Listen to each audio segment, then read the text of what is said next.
High, আমি art and craft Srija. অনেক দিনই ছবি আঁকা হয়নি। আজকে অনেক দিন পর খাতা পেন্সিল নিয়ে বসলাম।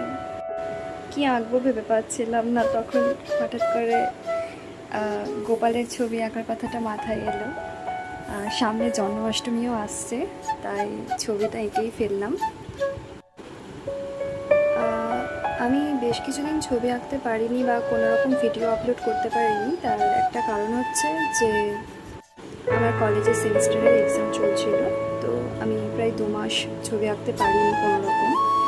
তো আজকে এঁকে ফেললাম এই ছবিটা। আমার দেখেছি ছবি আঁকলে মনটা বড্ড ভালো থাকে। আর আমার একটা অভ্যাস আছে, ছবি আঁকতে আঁকতে আমি একটু গল্প শুনি। তো ছবি আঁকাও হয়, আমার পছন্দের গল্পগুলোও শোনা হয়। তো এই ছবিটা আঁকতে গিয়ে ভাবছিলাম যে পারবো কি পারবো না, বাট ফাইনালি আমি এটা আঁকতে পেরেছি। প্লিজ সবাই কমেন্টে জানিও যে তোমাদের এই ছবিটা কেমন লেগেছে।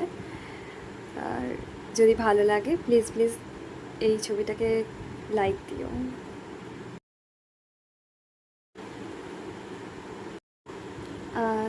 এই ছবিটা কেমন হয়েছে এটা অবশ্যই কমেন্টে জানাবে এবং ঈশ্বরের কাছে তোমাদের সকলের মঙ্গল প্রার্থনা করি। বাই।